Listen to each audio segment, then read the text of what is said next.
Con il mister ripartiamo proprio da questo. Dopo Parma ci dicevi di come avresti voluto vedere una serie di 3-4 vittorie consecutive, magari anche di prestazione. Questa sera, più che Vienna e più che Parma, è stata la vittoria che ha unito personalità, vista la reazione subito dopo il pareggio, e la prestazione.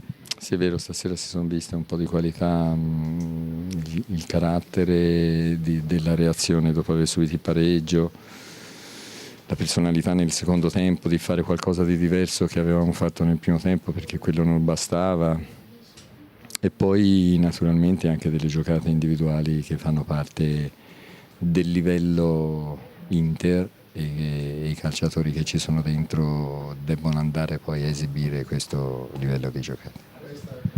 Nel 2-1 c'è un po' di tutto. C'è il gol di un giocatore che è stato tanto aspettato come era Gian Nainggolan, e soprattutto, mister, l'abbiamo vista che è corso anche là in mezzo al gruppo, ci può dire cosa è successo? Perché a quel punto lì allora hanno inserito anche Gabbiadini, e anche nel primo gol c'era qualcosa che volevo dire più precisamente a un paio di calciatori, perché ormai loro lasciavano questi tre uomini alti, per cui a quel punto lì mancava poco. Ora si spinge meno con i terzini, perché tanto loro palleggiano corto e poi la giocano sui piedi di uno dei tre davanti, che sono bravi ad alternarsi. Io vengo incontro, noi si attacca alla profondità e viceversa. Ilaria? Quell'attenzione lì, ecco. Scusi, mister. Prego. Buonasera mister, io in realtà volevo chiederle questa curiosità, dato che conosciamo bene il gioco della Sampdoria, fatto di automatismi, giocatori che si trovano praticamente a memoria, io ho visto più cambi di gioco in questa partita, è corretto? E loro dalla parte opposta svuotano un po'.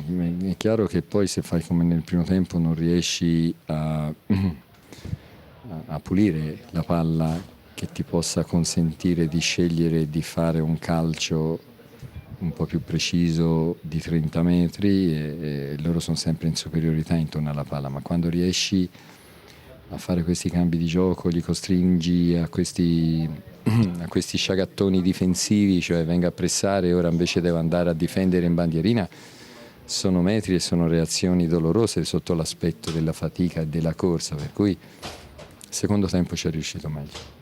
Ecco, giovedì contro il Rapid Vienna c'è la possibilità di passare il turno, ma soprattutto il grande merito della squadra più in generale è stato quello di, pur dovendo ancora fare tanti piccoli passi in avanti, di aver forse già arginato quello che è stato il mese di gennaio.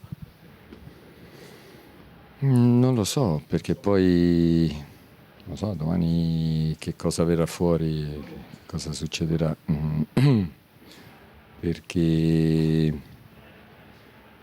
perché poi le insidie ci sono sempre. Noi per il momento non ce la facciamo ad essere sempre duri fino al punto di poter andare a perforare tutto quello che ci viene davanti.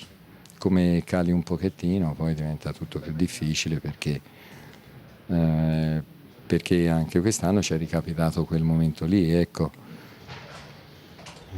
Però si sta più attenti e si cerca di metterci sempre una professionalità, una qualità di lavoro superiore. Che è quella che ha visto in Perisic, insomma, solo 20 giorni fa si parlava di una sua possibile cessione, oggi invece ha anche aizzato il pubblico, insomma è ritornato a essere quel giocatore che conosciamo benissimo. Ha fatto corse per tutti, ha fatto giocate di altissimo livello, ha fatto contrasti, veramente un calciatore di spessore fisico, di spessore umano, di spessore proprio di cuore anche, perché poi tutta la squadra ci ha messo del cuore dentro.